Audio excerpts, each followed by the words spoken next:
BPA भक्ति पूजन आरती TOI talent of India news. दोस्तों, आज हम पहुंचे हैं उज्जैन मंगलनाथ जी के मंदिर पर और बहुत ही चिंता का विषय है दोस्तों कि हम अपने कष्टों का निवारण करवाने के लिए तो भगवान के दर पर आते हैं, लेकिन उसके साथ साथ भगवान से आशीर्वाद पाने के बाद हम जो आसपास के क्षेत्र के अंदर जो गंदगी फैला कर आते हैं उससे क्या भगवान खुश होते हैं? आप सोचिए ज़रा।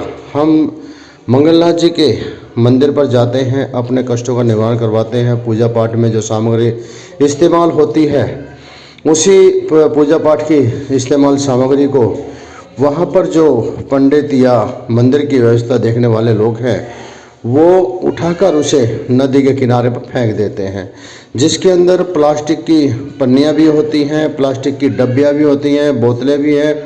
आप सोचिए इतनी गंदगी।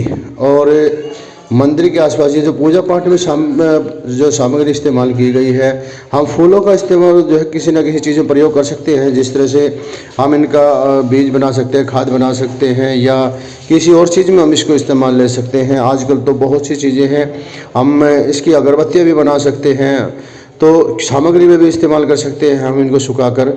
लेकिन हम कितने स्वार्थी लोग हैं कि हमने उसमें से पैसा तो निकाल लिया, जो पूजा पाठ में पैसा रखा गया वो पैसा नहीं फेंका हमने, और वहाँ पर जो इस्तेमाल की गई सामग्री है उसे हमने उठाकर सारा कूड़े में फेंक दिया। और आसपास का अभी जल है, ये जल का आप सोचिए क्या इतने जो प्लास्टिक जो पड़ी हुई है, क्या ये प्लास्टिक गलेगी? नहीं गलेगी। और जो इसके अंदर जो आग लगाते हैं, क्या यहाँ का वातावरण दूषित नहीं होगा?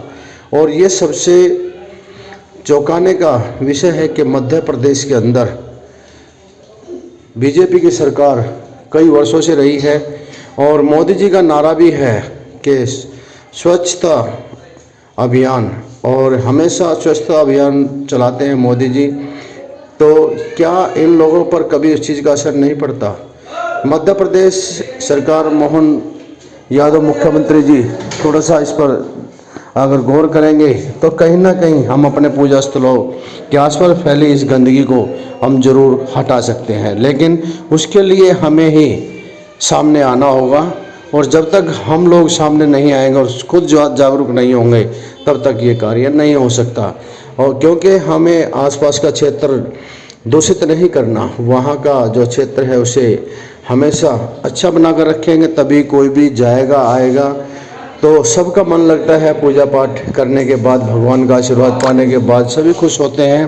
और जब मंदिर का हमने बहुत ही अच्छी तरह सौंदर्यीकरण किया गया है, जिस जगह पे हम बैठ के पूजा पाठ करते हैं वो जगह हमारी साफ़ सुथरी है, तो फिर हमें चाहिए कि भगवान के दर्शन करें और उस जगह कहीं पर भी गंदगी ना फैलाएं, जिससे कि आसपास का क्षेत्र दूषित ना होकर बहुत ही अच्छा रहे, हरा भरा बना रहे, जिससे हम कभी भी अपने आने वाली पीढ़ी को लेकर जाएं तो हमारी आने वाली पीढ़ी ये ना कहे कि हमारे पूर्वज किस तरह के थे कि जो हमेशा आसपास में गंदगी फैला कर रखा, जिसकी वजह से अब यह नदी के अंदर देखिए आप, लोग इसी के अंदर जो है सामग्रियाँ बहा देते हैं, जिसकी वजह से वो पड़ी पड़ी वहाँ पर सड़ती है।